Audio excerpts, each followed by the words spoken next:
Welcome to the Infrastructure Podcast. My name is Anthony Oliver, and in today's podcast, we're going to talk about the very latest digital twin visualization technologies and find out a bit more about how and why these immersive tools are truly set to transform the way we design, construct, operate, and maintain our infrastructure. At the heart of today's discussion will be the infrastructure software developer Bentley Systems' new iLab, which gives hands-on experience with real-time digital twins to bring models to life literally in front of your eyes. And I was given a glimpse of this very impressive tool recently by my guest today, Greg Demchak, Vice President for Emerging Technologies at Bentley Systems at the Year in Infrastructure event in Vancouver, where the latest iteration of the iLab experience was being rolled out to the press and to the industry professionals. And it is quite something, I must say. The lab is an experience which provides users with an immersive infrastructure experience that's capable of both educating and explaining infrastructure while also helping professionals to get hands-on with real-time digital twin visualization. And to be quite honest, seeing is believing when it comes to what is possible. It is quite an extraordinary experience, and one which I hope the words in this conversation with Greg today will do justice to. So let's find out. Greg, welcome to the Infrastructure Podcast. Hey, Anthony. Well, wow, thanks for having me. Wow, that was great intro. I feel like, what more can I say? Oh my gosh, you've covered lots, it. Greg. You've got lots more to say. It's amazing. Well, the iLab experience, as I explained, is an extraordinary bit of technology. It puts users literally inside their model and hands-on to explore and manipulate designs. But I think it's more than that, I'm sure. How do you describe what you've created and what I saw?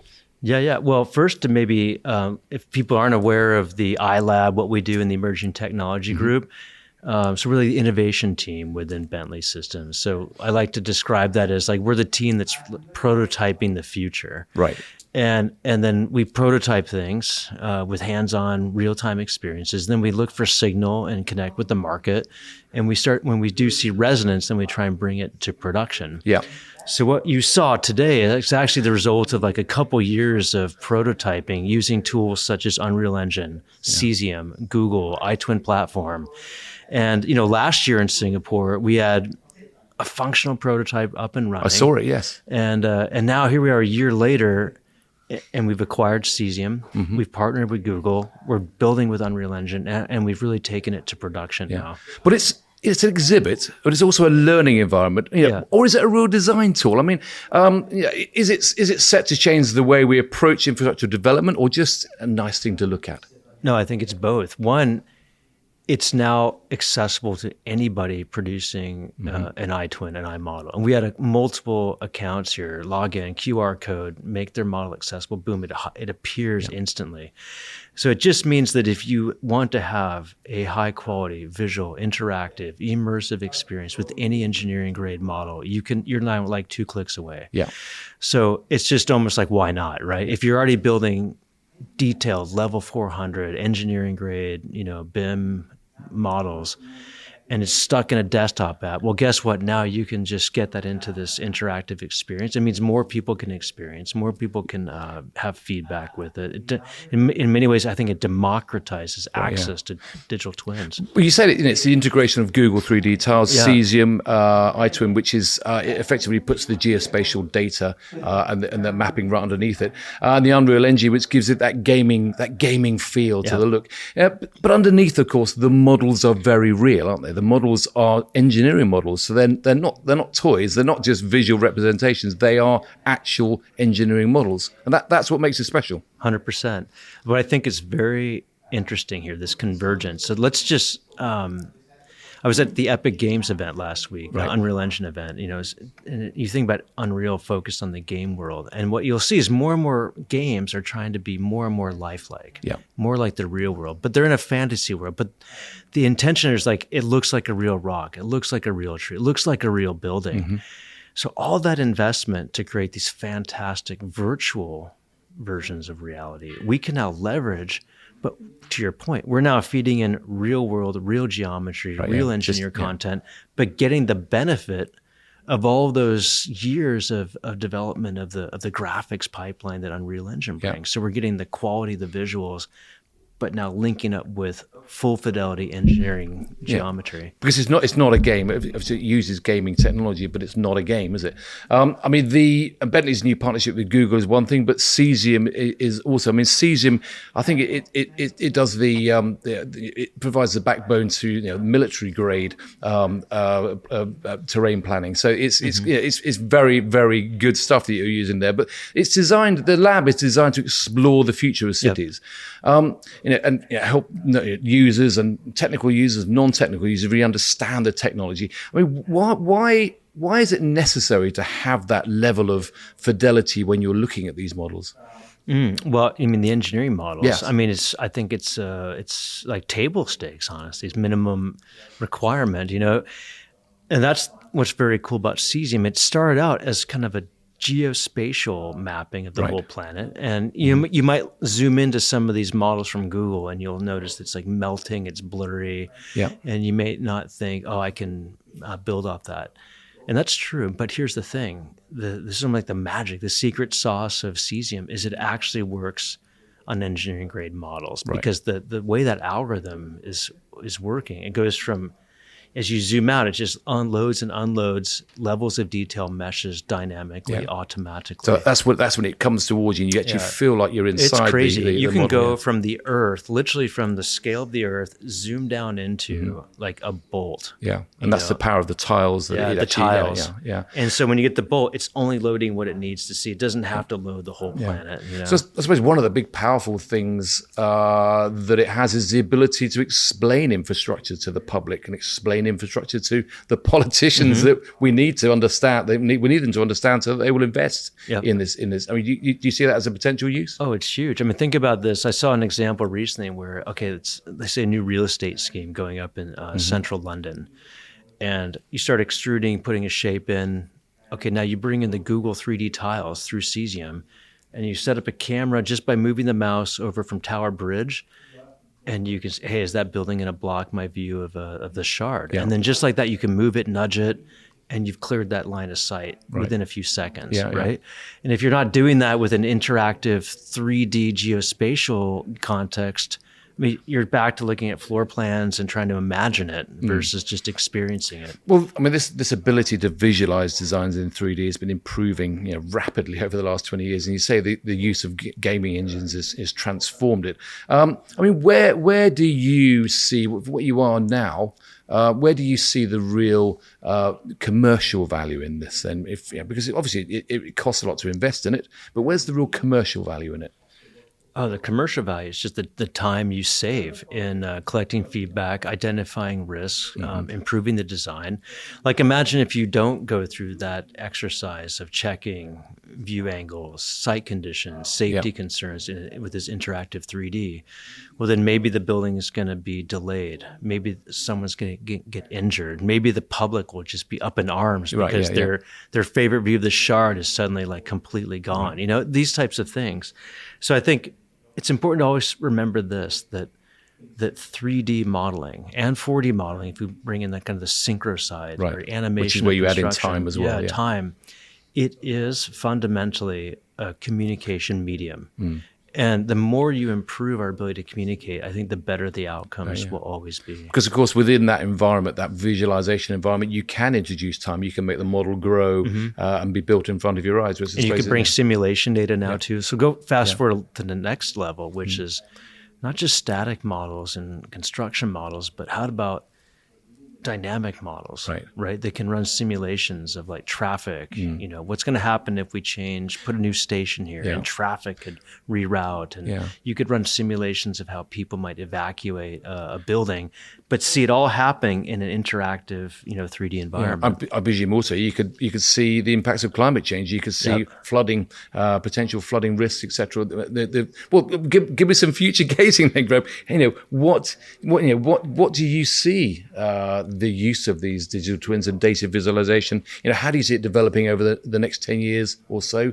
And for what purpose? Yeah, well, I think for sure, I think what we're seeing now is this, what we just unveiled and showed today. This is maybe the first time we have true democratization of this, of access, right? So that more and more people in the supply chain, the subcontractors, the architects, the engineers, the general public will start to engage and have access to these rich, high quality models without a lot of overhead. Right, So yeah. that's the point. It's kind of a forcing function of democratizing That's it. access. So you don't have to be a subscriber to the very expensive software packages. You can exactly. you can get in there via this tool. You don't have to be an expert. You don't have to be an Unreal Engine developer. You don't have to be geeked out.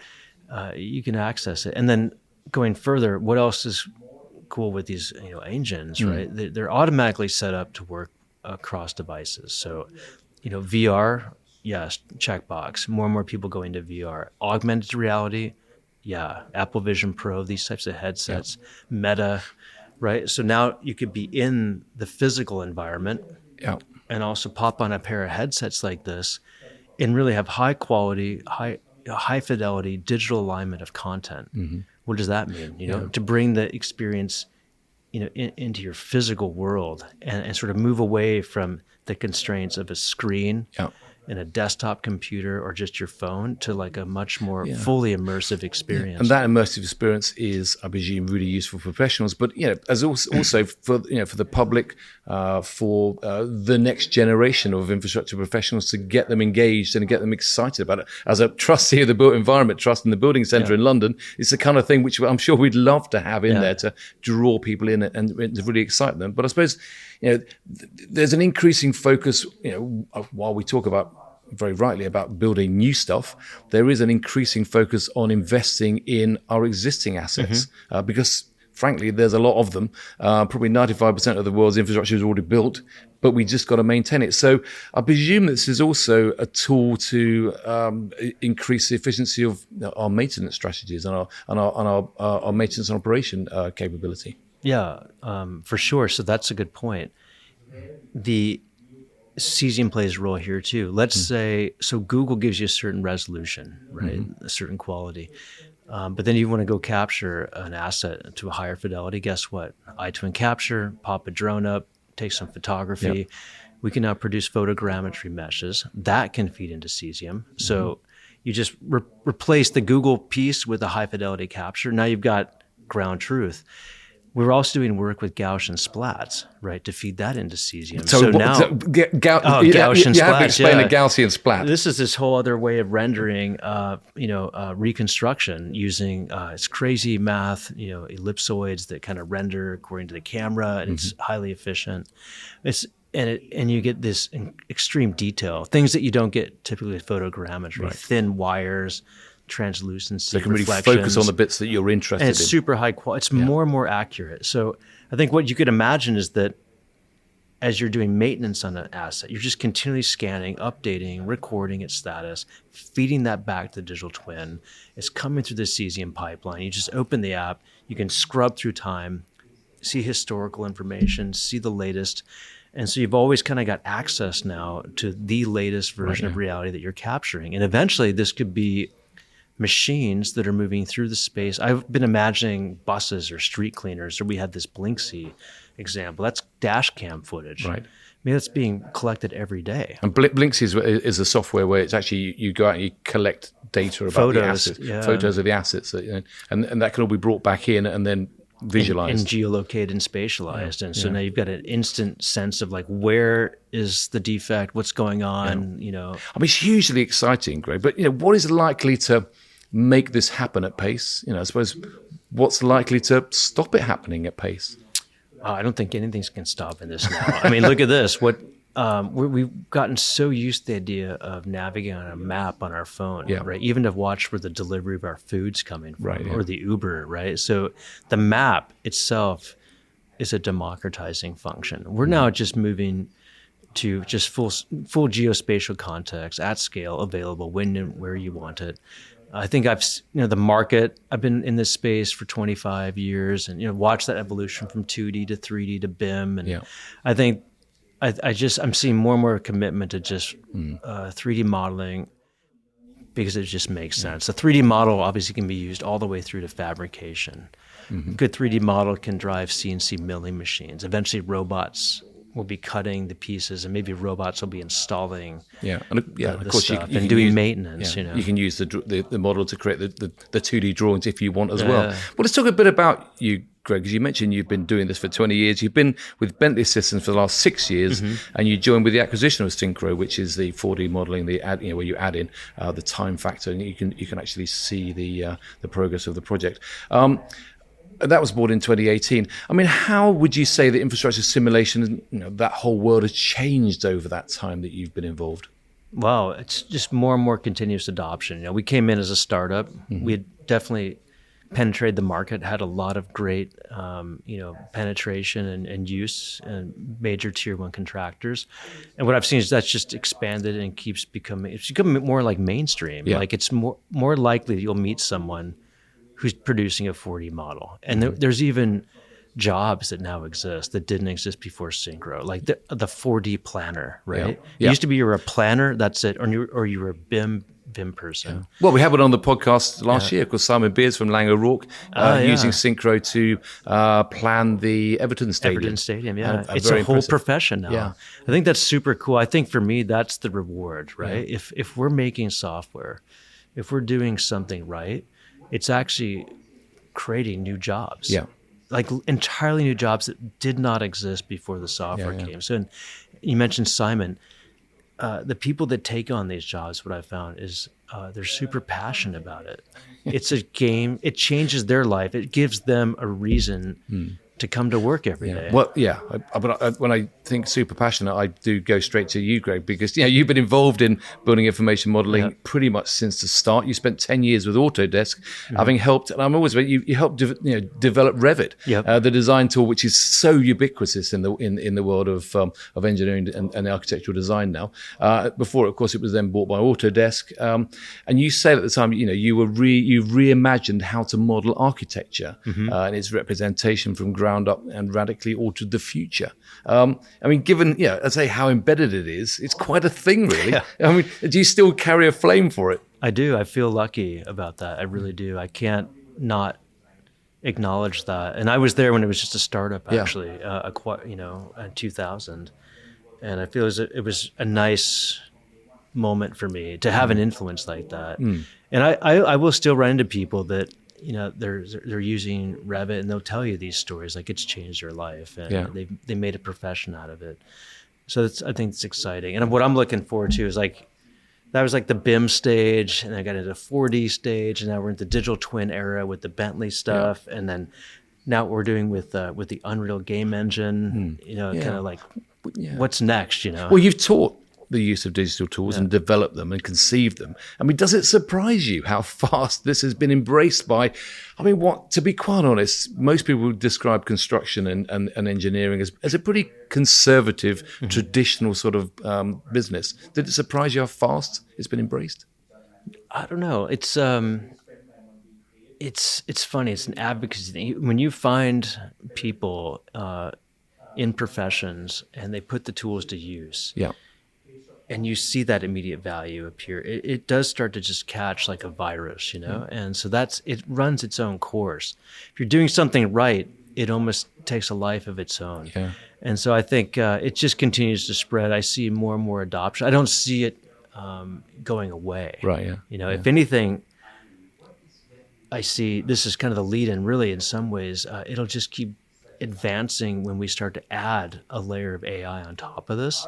Because as the 4D models, as the BIM models, everything starts coming to this cloud native environment, boom, that opens up now access to start leveraging AI for certain things.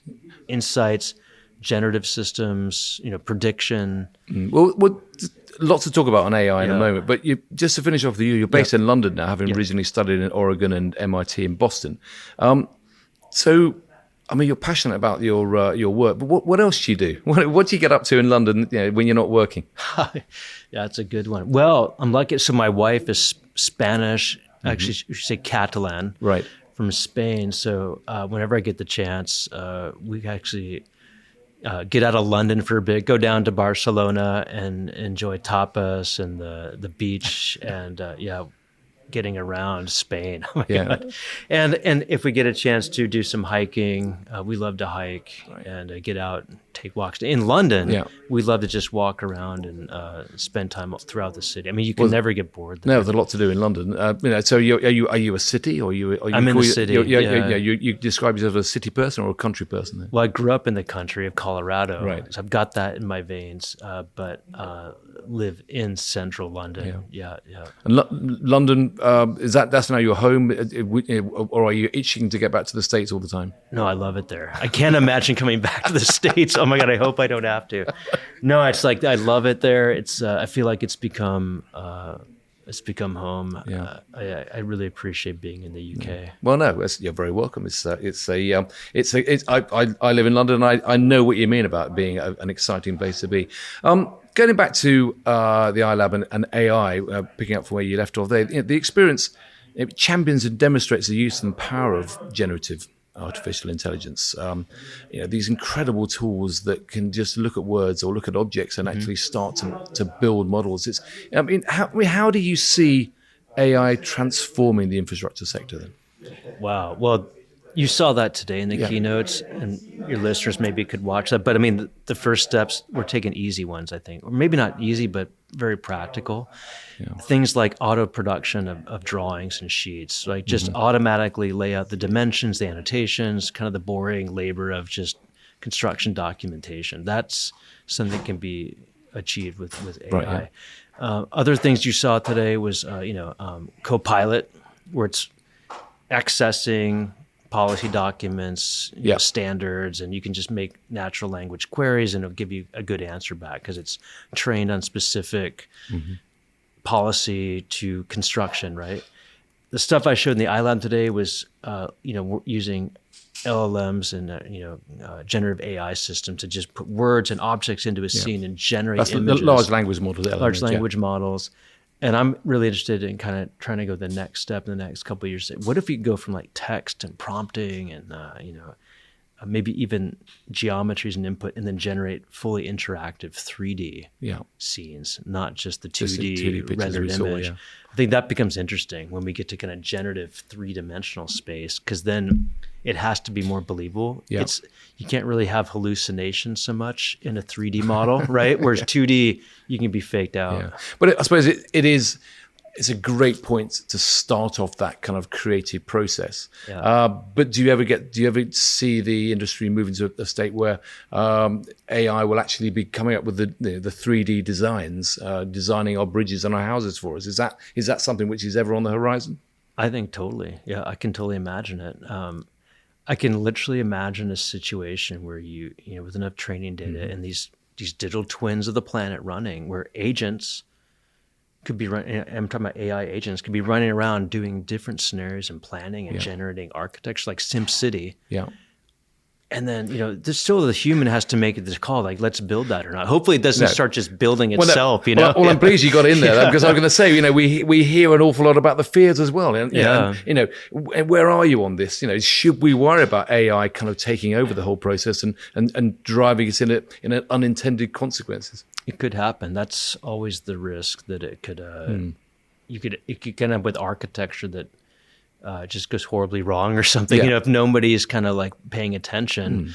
So you have to be thinking that architecture and infrastructure is always, today at least, in the service of humans and our relationship to nature. But then AI has no real concept of human agency, right? Yeah. It could invent architecture that disobeys typical rules of engagement for humans. So I think we have to stay in the loop. Yeah, because the fundamental thing that engineers and architects do is it's about public safety. That's the fundamental thing.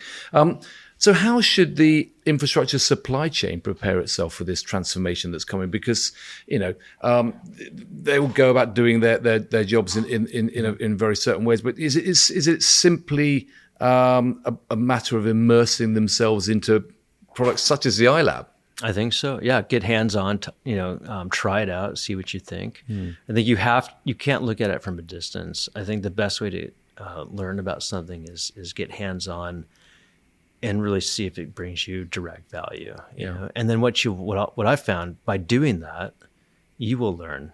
Yeah, you will find something new about yourself that you didn't know before. Well, it's a question I ask quite a few of my podcast guests. Is when it comes to technology adoption, the industry's got low margins, it's got low skill levels, it's got low barriers to entry, traditional mindset.